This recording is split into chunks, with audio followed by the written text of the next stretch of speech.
Good afternoon, everyone. A few things at the top. I think you've seen our statement that just was released on Pakistan.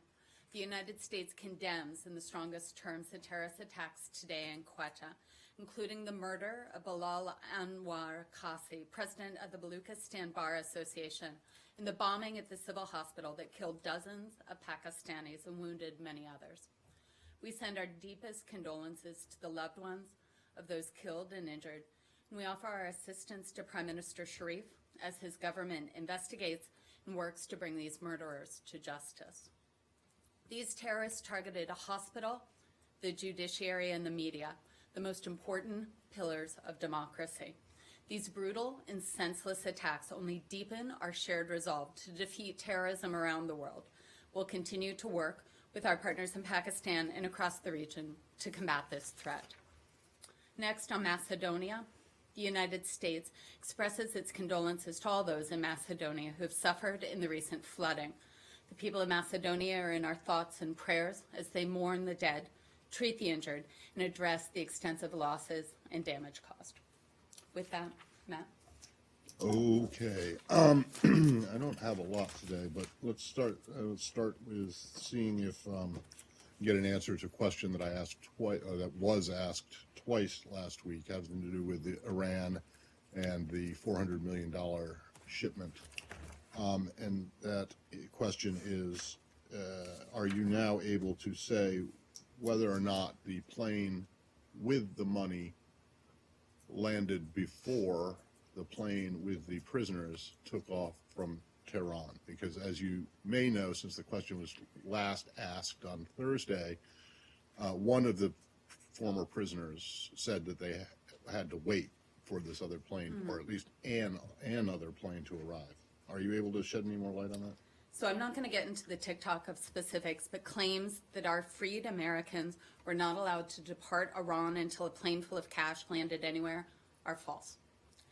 As U.S. officials have previously publicly discussed, there was a delay in our citizens being released that day that had nothing to do with the Hague settlement and was related to resolving some last-minute issues solely related to the prisoners. Most importantly, locating and ensuring all of the individuals who were involved with the prisoner swap were on the plane and ready to depart with Mr. Rezaian, Mr. Abedini, and Mr. Hekmati. Suffice it to say, getting all the pieces put into place, making sure our citizens were released, and with our reciprocal goodwill gesture of providing relief to certain Iranian citizens here in the United States required delicate diplomacy up to the end. So I think that answers your question. So, okay, I missed the part where you said that when the plane arrived. It was the question if there was a delay before the plane taking off until a plane coming down. It was false. There was not. So, in there other was words, not a delay. There was no timing that was associated between the two. Okay, well, whether or not you intended for there to be timing or not, is it correct that the plane with the money landed before the plane with the prisoners took off? No, claims that the freed Americans were not allowed to depart until a plane full of cash, and I'm doing that in air quotes, are just false. Yeah, but still, in terms of the timing of it, did one arrive before the other left? There was no delay in allowing the Americans to leave. Well, you just said there was a delay, and it was related to there was no delay waiting for a second plane full of cash. Okay, yeah. I understand that you don't want to draw any connection between the two things. I just want to know whether or not the plane with the money landed before the plane with the I'm not going to get into a TikTok. What I do, though, want to disassociate the idea, that you haven't said, but has been in the public narrative, that there was some sort of tie between the two. Yeah, I realize that you guys don't think there was, but it seems a very simple question to ask whether or not the plane with the money landed before the plane with the prisoners took off. I don't. Yeah, I have no exact TikTok on that. What I do know is that the plane with the Americans was only delayed taking off because of logistics that were associated with the people on board. And then also on Iran, you probably will have seen that the Iranians yesterday confirmed that the execution of this nuclear scientist who had come to the U.S. and then left. Given the fact that he was here and that you all spoke about it at the time that he returned to Iran, I'm wondering if you have any thoughts about this, if you're trying to track it any more closely than you would have another case? But what I'd say is, of course, we've seen those reports. You know, we reaffirm our calls on Iran to respect and protect human rights, to ensure fair and transparent judicial proceedings in all cases. We have consistently and publicly expressed our concerns about Iran's human rights record through a range of channels. As you know, we include a large number of Iranian cases in our annual human rights report, in our International Religious Freedom report. We also partner with other countries to discuss this in the UN General Assembly and the UN Human Rights Council. So the way that the administration is looking at it then is as a case, just a human rights potentially human rights violation case, not anything special because of his Correct. His past. Okay. And do you believe that he did not receive due process? What I would say is that, you know, we've raised our concerns on that. I'm not going to speak specifically about this case. As Matt indicated, we were very public about this case when he chose to return to Iran. Just going to let our comments. But why, I mean, you're talking generally about concerns about due process, but, you know, we're asking about a specific individual. Do you think he got due process or not? Yeah, I couldn't speak to Iranian judicial procedures related to the specific case. You know, when this individual chose to return to Iran, we obviously spoke about it then. You know, as I said, we've made our concerns known writ large around Iranian due process, around Iranian respect for human rights. Okay. Can we move to Sure, Matt, you're good? Yep. East Asia? Arshad. Two topics. One, Sure.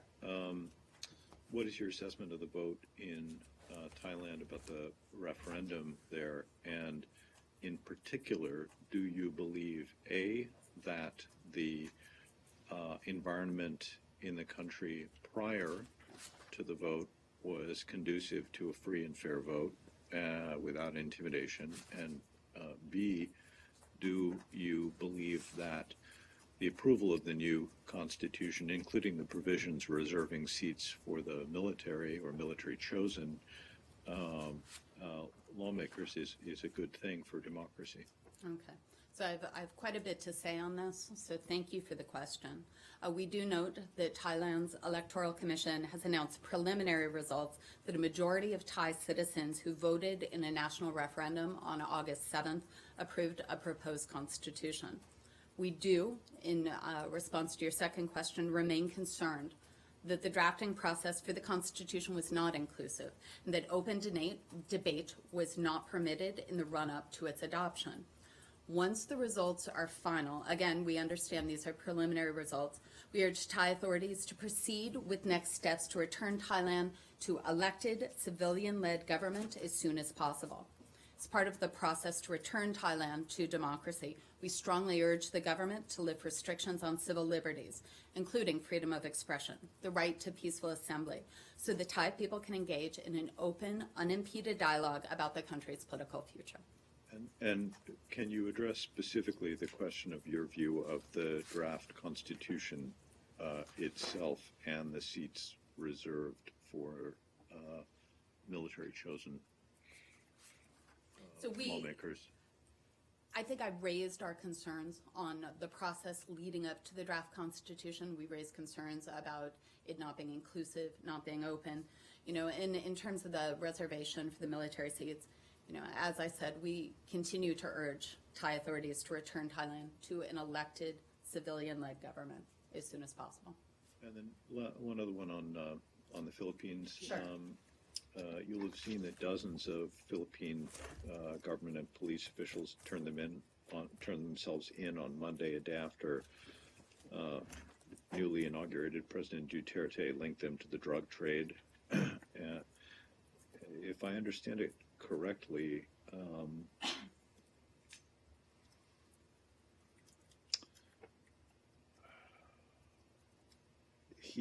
the president had ordered the police to hunt these people down if they failed to surrender within 24 hours. So a couple of questions here. One is this a good judicious use of, you know, the exercise of the rule of law to demand people surrender and threaten to hunt them down? And second, what do you think about the hundreds of people who have been killed since Duterte came into office as president. These are, by some estimates, it's 400. By other estimates, as many as 800 people have been killed as suspected drug dealers, including some by vigilante squads since he took office. What do you think about that? So there's a lot there. You know, I guess I'd start sort of taking a back step and taking a look at our partnership, which is based on respect for rule of law. We'll continue in our conversations with Filipino authorities to emphasize the importance of this fundamental democratic principle. You know, we, as you know, and you've heard us say many times from this podium, speaking broadly, is we believe in rule of law. We believe in due process. We believe in respect for universal human rights. We believe fundamentally that those aspects ensure and promote long-term security. We are concerned by these detentions, as well as the extrajudicial killing of individuals suspected to be involved in drug activity in the Philippines. We strongly urge the Philippines to ensure its law enforcement efforts comply with its human rights obligations. Okay, Barbara. Changing the topic? No, Are you can I guys, say- I'm sorry, I've got one more on Philippines, then I'll go to you. If I may, Of is course. that true? The United States recently announced $32 million in assistance to Manila's efforts to fight against drug trafficking. Okay, so the 32 million is not new funding. So I actually need to correct you there. It's rather cumulative funding previously appropriated that we're currently implementing.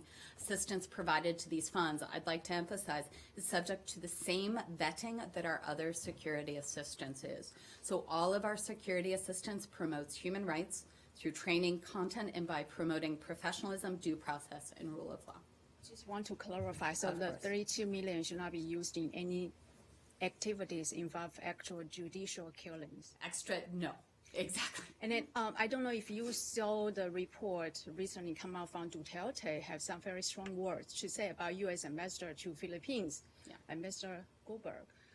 Given the remarks being so insulting to U.S. envoy, how should we expect a cordial cooperation between the two?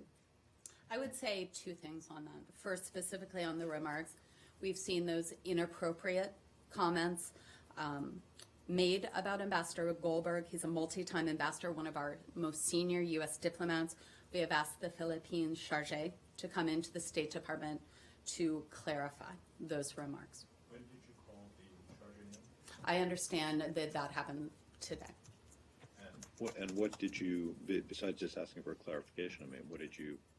Yeah, I'm not going to read out that detailed conversation, but it was specifically on those remarks. Oh, hold on. Yeah. What were there specific remarks that were raised with the chargé? Yes, specific remarks that were made about our ambassador to the Philippines. I know, and I'm aware of what they were, but was there anything that was more egregious in what was said than? No, I'm not gonna detail that conversation. No. Go ahead. Yeah, just two questions about Turkey. Sure.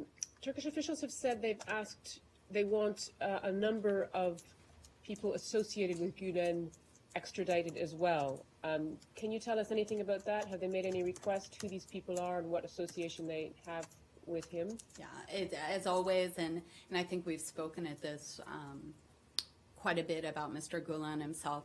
The extradition process is a formal, legal, technical process. We're not going to unpack that.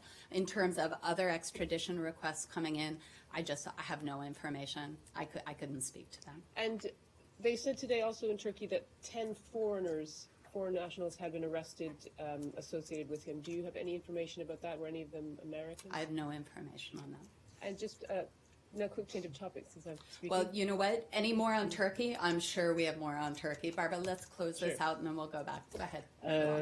I was wondering if you have any travel announcement for Secretary Kerry, because there are reports suggesting that Secretary will be in Turkey on August 24th. I have no travel to announce. Anything more on Turkey? Yeah.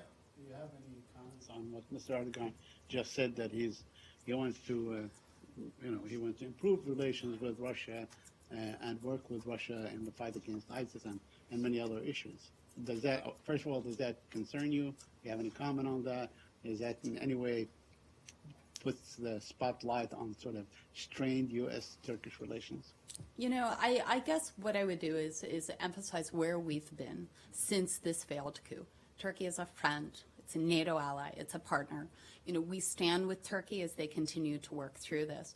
This isn't a zero-sum game. And certainly the fight against Daesh is something that concerns all of us, regardless of where we are in the world. Not just Daesh, but violent extremism writ large.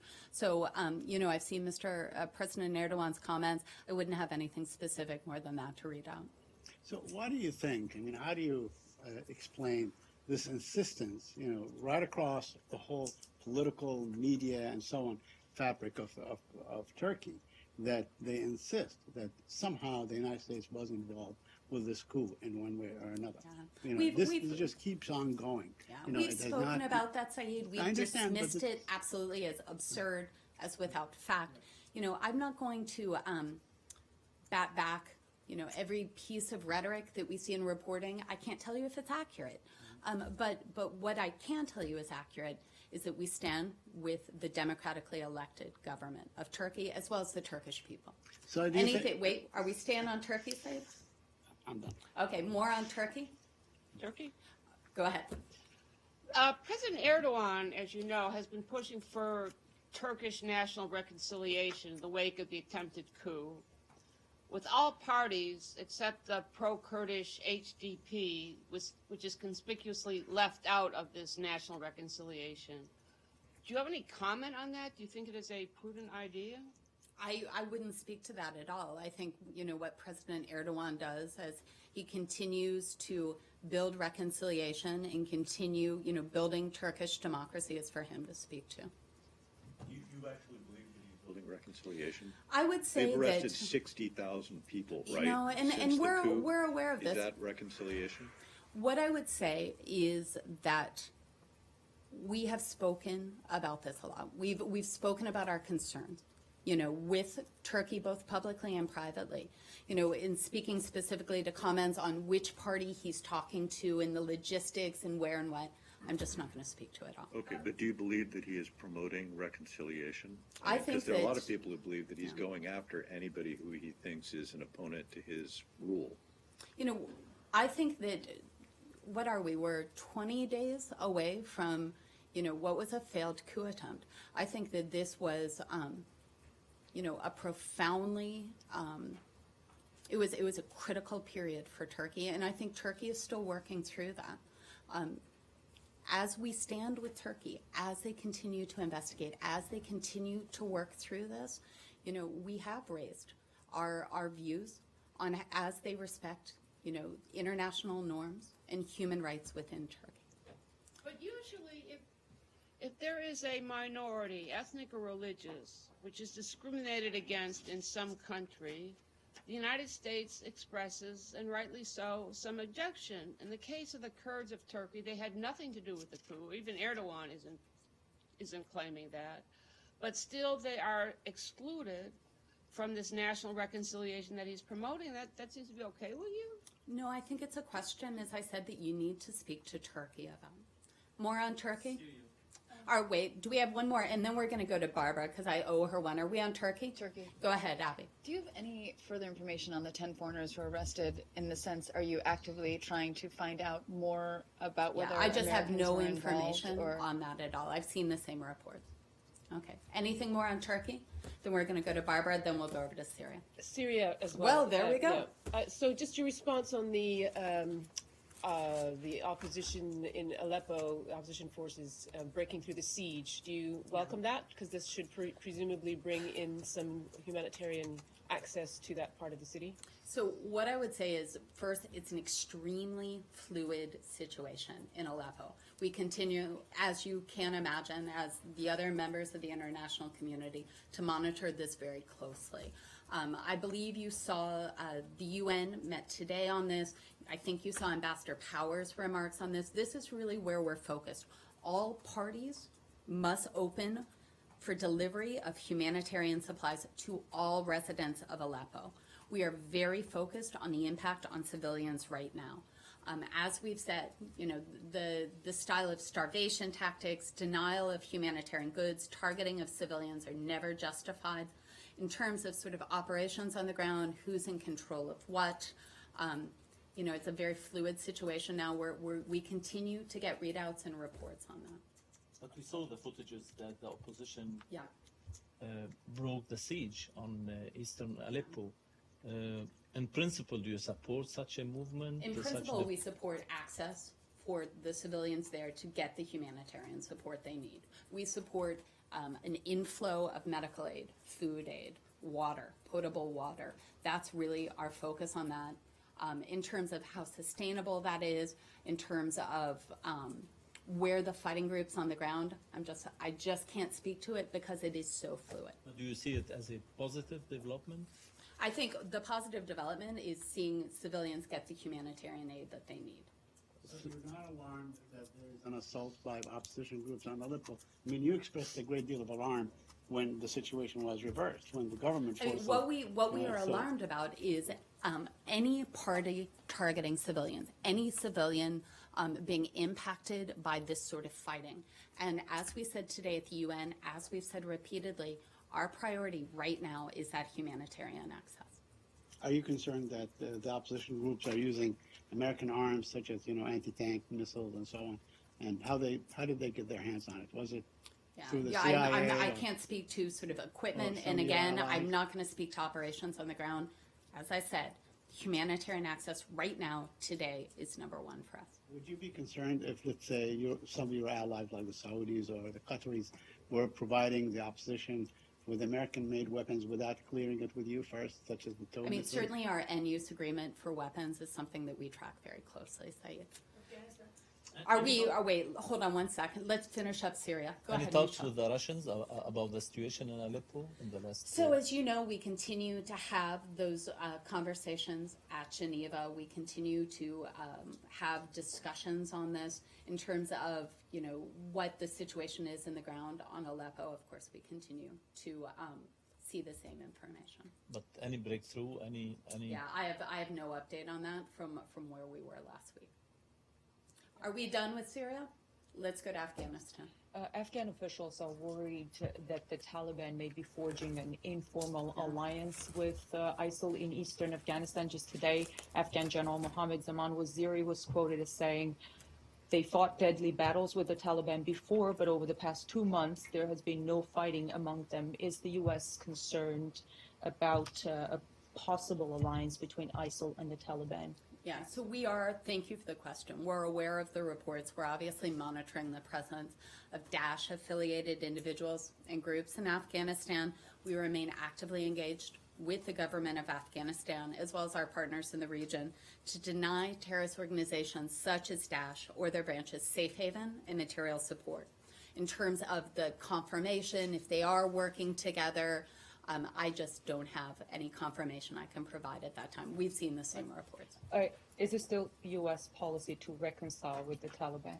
You know, we believe the Taliban have a choice. You know, rather than continuing to fight their fellow Afghans and destabilizing their country, we believe they should engage in a peace process and ultimately become a legitimate part of the political system of a sovereign, united Afghanistan supported by the international community. The Taliban now seem all but willing to engage in a reconciliation process. Are you worried that they may reconcile with ISIL instead? You know, I think I'll leave my comments where I said the Taliban have a choice. We've made that choice clear. I think the Afghan government has also made that choice clear. Afghanistan? Of course. Do you have anything on, apparently there's an American along with an Australian abducted in Kabul on Sunday night. Do you have anything on that near the American University of Afghanistan? So you've all seen those reports, you know, due to privacy considerations. I have nothing further to add at this time. Okay, can you tell us, I believe earlier in the year you guys put out a warning. What's the overall, your current assessment of just the security threat to American citizens in Kabul and Afghanistan right now? So I would direct you, and thank you for that, because that was a great lead-in. Travel.state.gov. Travel to all areas of Afghanistan remains unsafe. We do note that the U.S. Embassy's ability to provide emergency consular assistance to U.S. citizens in Afghanistan is severely limited. For the latest on that, though, check out travel.state.gov. There is a travel warning in place. Do we have more on Afghanistan? I'm sorry, Saeed. Are you okay? Let's do Pakistan. I saw your statement, opening statement on Quetta, Yeah. and Pakistani Taliban has claimed credit for it. Do you believe that Pakistani Taliban? You will know, do it? I've seen a number of claims of responsibility for that. I'm not in a position to confirm any of that. I'd refer you to the government of Pakistan on that. Regardless of who's responsible for this act of terror, we condemn it. Have they sought any assistance from you in We've offered investigating? assistance. I don't have any feedback if they've accepted. Has SRAP or the secretary been able to contact, talk to? I the don't have counterparts? calls to read out now, but you know, I think, that our ambassador remains in close touch with Pakistani authorities. There's also another question on, there was a press conference in Karachi today by Syed Salahuddin, in which he said that he basically sort of threatened of nuclear warfare between India and Pakistan. How do you see such statements coming from terrorist leaders inside Pakistan? Okay, and the name again? Syed Salahuddin? Yeah.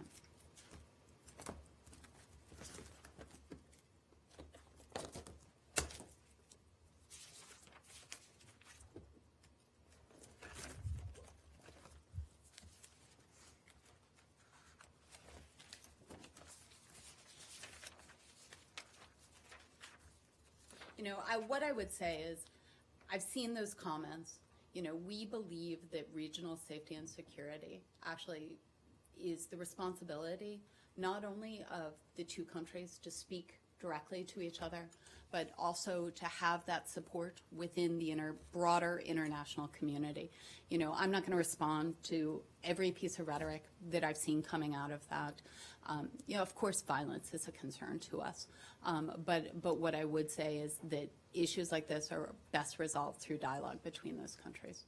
Do you consider, I'm sorry, one more second, last one. do you consider this as a rhetoric, or are you I think- worried about such statements coming out from leaders who have close contacts with some people in the establishment? You know, I wouldn't characterize something out of hand as rhetoric. What I would say is I've seen reports, and anything that doesn't lead to a calm and peaceful and moderate, you know, resolution of differences, then is not helpful. Saeed, of course we can. First of all, let me ask you about the Palestinian Authority. The police of the Palestinian Authority last week severely beat Palestinian children, and in fact broke their arms, their legs, and in some instances they were demonstrating against power cut. Now this police is trained and financed by the United States of America. Do you have a position on this? Well, we obviously condemn violence against innocent civilians. You know, I haven't seen these particular reports, but I would say that is our broad position on that. Well, you know, we often talk about Israel and the Palestinians in prison, but also in PA prisons, there seems to be a great deal of abuses, human rights and otherwise, for Palestinian prisoners. How do you keep, or how do you maintain, how do you ensure that they continue to adhere to international standards, the Palestinian Authority, considering that it is not really a state, but you do maintain some sort of a close observation of what they do? You know, I would say a few things on that. You know, certainly I think the conversation with Palestinian leaders is important. I'd also say that the international community plays a very important role in this. I would think that, you know, as we take a look at our annual reports, you know, we certainly cite this. Again, you know, speaking specifically to the reports that you indicated, I don't have a lot of details on that. You know, but violence in prisons is not isolated to any one country. It's something that I think concerns many countries around the world. And it's often a question of judicial reform, prison reform, training, transparency.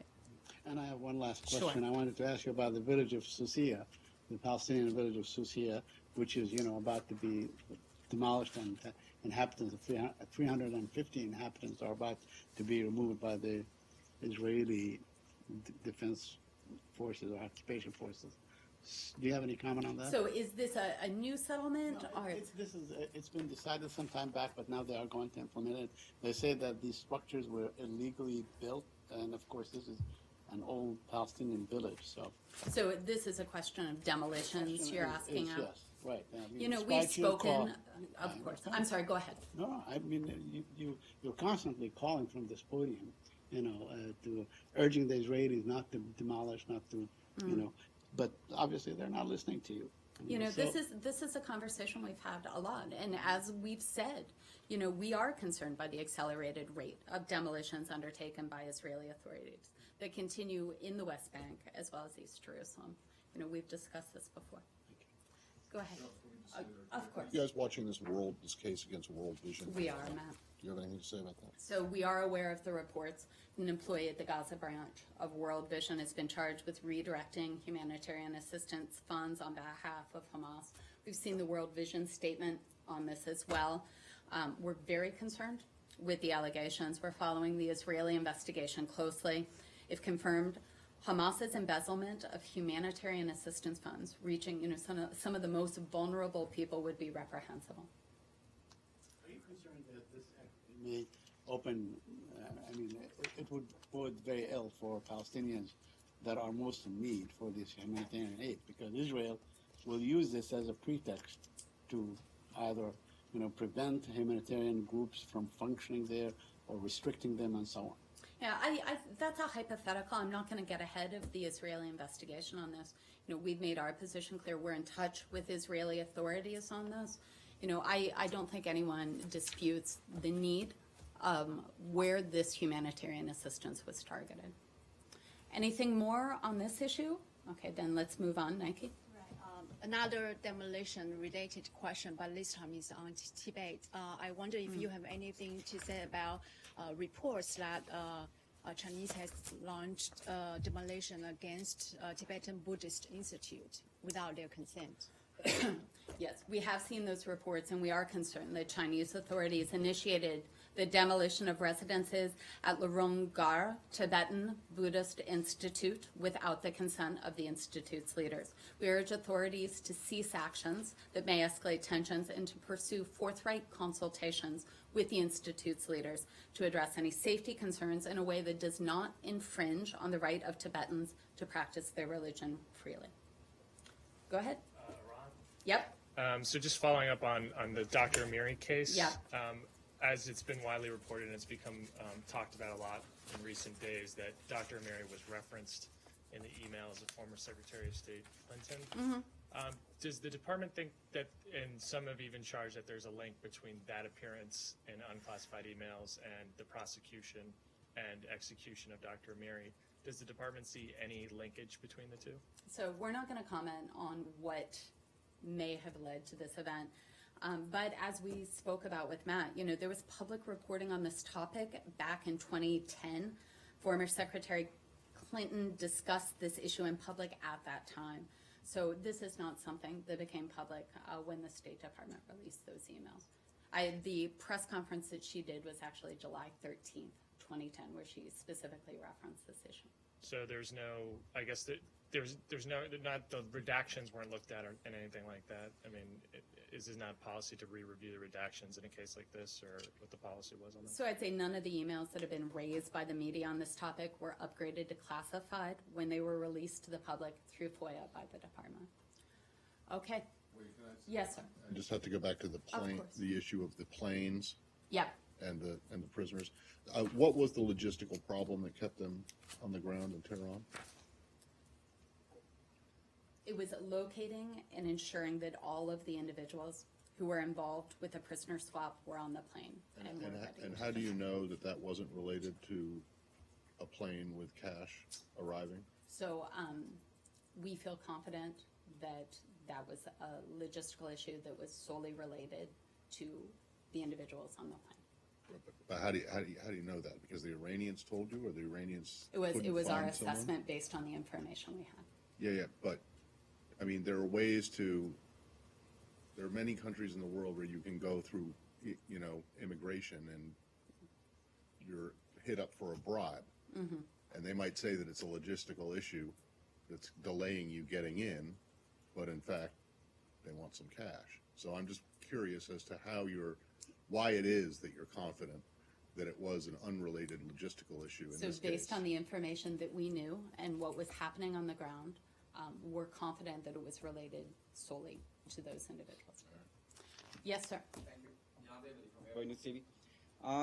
You just condemned the killing of 93 people in the Quetta bomb blast. I've just seen your comments. But at one side, U.S. condemned the killing of innocent Pakistanis, and on the other side, blocking the military assistance. You know about the Pentagon decision last week. Despite knowing the sacrifices Pakistan made in this war against terrorism, you still have the doubts about the sincerity of Pakistani security forces in their military operations. Do you really believe that Pakistan is providing shelter to some of the terrorist groups? Okay, so when you're asking specifically about the Department of Defense's certification of the funding, I'm going to refer you to the Department of Defense.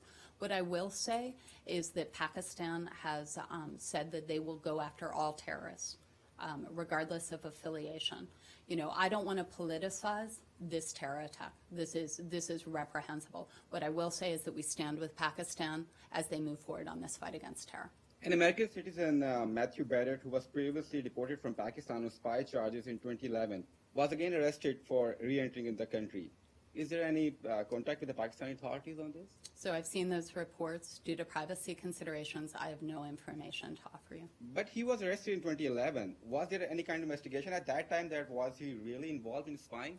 As I said, due to privacy considerations, I have no information to offer. Sir? Japan's emperor had delivered a video message that implies wishes on his abdication. Does U.S. State Department has any view or reaction to this? So we greatly appreciate the Emperor's continuing contributions to the strong and enduring relationship between the United States and Japan. For further details on the Emperor's statement, I'd refer you to the government of Japan. And that's it? No. One more. It's very brief, very brief. Sure. Bahrain. Of course. And I'm wondering, you guys have talked about the case of Nabil Rajab numerous times. His trial has now been delayed again. I'm just wondering if you have any thoughts about that, and also reports that he's being denied medical attention. So you're correct. We understand that that his next court date has now been scheduled for September 5th. We call on the government of Bahrain to release Nabil Rajab. Full stop. Do you have anything about his treatment? You know, I would say that representatives of the U.S. Embassy in Bahrain attended his last hearing. We'll continue to stay engaged on this. No, I know, but I'm wondering if you have any concerns about how he is being treated in custody. You know, we've raised concerns with the government of Bahrain, particularly on this case, in terms of his treatment in prison. I have nothing to read out. Great. Thanks, guys.